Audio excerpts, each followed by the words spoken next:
Greetings, everybody. What's up, family? I hope everybody is doing well. I had to jump on here really quickly because I want to share this information. And please feel free to leave a comment if any of this resonate with you, or if it doesn't, that's fine as well too. I am speaking to my collective and those who feel called to me. So I want to get into this eclipse really quickly. I didn't have time to really pull everything together. I got a couple of notes here, but I've been able to bring some things together that I think make a lot of sense and perhaps will help you all too when it relates to this eclipse event. So let's just kind of get into what I was researching. So this rising, I was listening to a few TikToks where there's women that use those ITC machines that talk to spirit. I'm skeptical about those, but I'm always a student, so I listen for things that resonate within my spirit first. And I kept hearing something um, over and over again that resonated with me, and the spirit kept on saying that we needed to break the net, NET. And that immediately resonated with me because the net in my mind translated to the fabric. And in one of my meditations about a year ago, I actually met the fabric of the universe. It was really beautiful. That was the only name I had for it. I'd never even heard of the fabric of the universe or the cosmic web. At that time, that's what I knew her to be. Was a very divine feminine energy. So when I think about this net, I think about what does it mean for us to be trapped here within this simulation and within this reality. And so we know the net to be the cosmic web. We know the net to be beyond the firmament, if you will, or we know the net to be nothing more than our neural pathways. If you look at some of the pictures online, I wish I can pull them up that show you what a cosmic web looked like. It just looked like your neural pathways or your nerves in your brain. But as I was sort of going through this, I was reminded from a teaching by Quatita Dean, the ancestral interpreter, the governess. We love her here. We do. No, there will be no disrespect towards her on this page. She constantly give downloads that I find within my reality, and something she spoke about is the halo. She spoke about how the soul told her that we used to have a halo or light around our diadem. Also, Jazzy speaks about this as well, us having a diadem, and how in ancient times those diadems or the halo used to illuminate, and now we can't see it. And as I was listening to this ITC, I also found an article, a science article that spoke about the halo and how halo is now considered to be a dark force. And you usually find halos around different planets or galaxies. Again, please, you can research all this stuff on your own. So when I think about us possessing halos, those who are true souls, halos have to be equivalent to something that exists within the real world or within the real time or within the real construct of life, if you will. And so Halos is considered to be a dark force. We know anything that you consider, they say they use as a dark force, is considered to be melanin. And they also call these dark forces or these particles, they call these particles self-interacting dark matter, right? And so what is self-interacting dark matter? Think about venom. That's self-interacting dark matter. Venom, the TV show, the cartoon or the actual movie, Spider-Man's opponent or his arch nemesis, if you will, it's covered in melanin.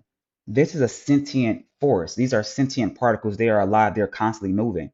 And these sentient forces, these halos, are scientists just found them.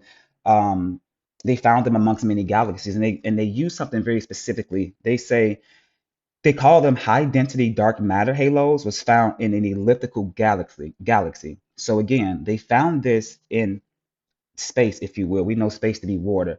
But in their search for the halo, they found that high density halos are considered to be dark matter and found in elliptical galaxies, the circle, if you will, the halo. So what else we consider a halo? The yoni will be considered a halo, because the yoni is represented by the circle itself. When you do research, most yonis, specifically art research, you'll see that the yoni is situated on a flat surface, which is or circular surface, which is round, which is represented by what? Pi. Pi 3.14. What is 3.14? That's the number eight. What is eight? Eight is the representation of the woman. It is the representation of a constant um, death, regeneration, and rebirth. So when we think about the eight and we think about the mind and we think about the halo, your mind is your yoni. Let me further clarify that.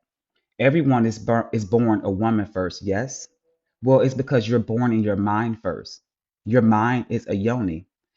When you think about your halo is your ability to control your time, death, regeneration, and rebirth. Isn't that what the yoni is? A constant um, process of death, regeneration, and rebirth.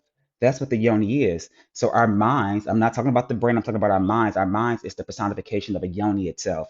And that may be hard for some people to grasp, especially if you hate women. But I'm here to tell you that when the way all of this connect, we're talking about the circle of life, your circle of life, as Petita called it, your file. So when you think about your Akashic records in your past life, you're holding all of those Akashic records in your past life in your diadem, in your halo. Now, all of our halos do not look the same. Why? Because angles of light hit us differently. All of us come from different tribes, different lineages, and different bloodlines. So your halo may not just be a circle around your head. It could be multiple circles. It can be vertical or horizontal. It's all about how you start to activate your own individual halo. I want to go back to the yoni being the representation of the mind. So when we think about the yoni, we think about the Vesica Pisces, right? Which goes back to that 3.14. Do you know that they invented calculus to study the yoni? Calculus is the study of the yoni, it's the study of the halo, because calculus is the study of continuous change. Isn't that the number eight? Isn't that the process of constant death, regeneration, and rebirth?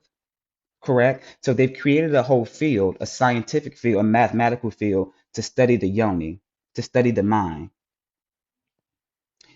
The properties of calculus speaks about transcendence and irrationality. What is irrational?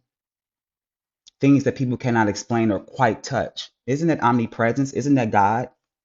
Okay. Transcendence is what most spiritual beings are here to do. We're trying to transcend our reality. But you cannot transcend your reality if you are not controlling your time, if you're not allowing yourself to control your death, your regeneration, and your rebirth. So, how are they controlling your halo? Were they controlling your halo through condensation? Condensation is the ability to make things dense. Remember, we're in water. So most spiritual people will tell you, and most teachers will tell you that we fell from frequency. We just became more solidified because we were nothing more than light and crystals. Well, your diadem did as well. So as that got more dense, every time you remember, right? You have a memory. A memory is nothing more than light, electricity. When that electricity enters that field, that prison, you're constantly under water torture because your memory now is bringing in a high electrical frequency into this condensation trap, right? Into this density of water. And so every time you remember your true self, you are under some form of a spiritual attack, whether that be gang stalking, whether it be your social media accounts, whether it be your bank accounts being hacked, whether that be memories that are being implanted in you. This is what I'm discovering. So, based on all this information, what I have concluded is this: the eclipse is nothing more than the activation. Is the eclipse is nothing more than a halo activation event. When you think about the eclipse, what do you see? It's a circle. It's a yoni. It's the mind. This is our opportunities as true spiritual beings, as true souls, to sit down, to meditate, to visualize, and act your soul, act yourself, act your oversoul, act your ancestors, call in every help possible to activate your halo. That's what I will be doing. I'll be sitting down, I'll be visualizing, and I will be getting in contact with my halo because it's sentient. It is the venom. It is something that can connect with me. It is the personification of all of your past lives. It is personification of your deities, the personification of your ancestors that sit just right outside of you or right above your head. So my recommendation during this time would be to sit down and channel what is the visualization or what is the meditation or what is the exercise you need to do as a spiritual being to activate your halo. This isn't the time to be afraid. This is the time where the gods are returning.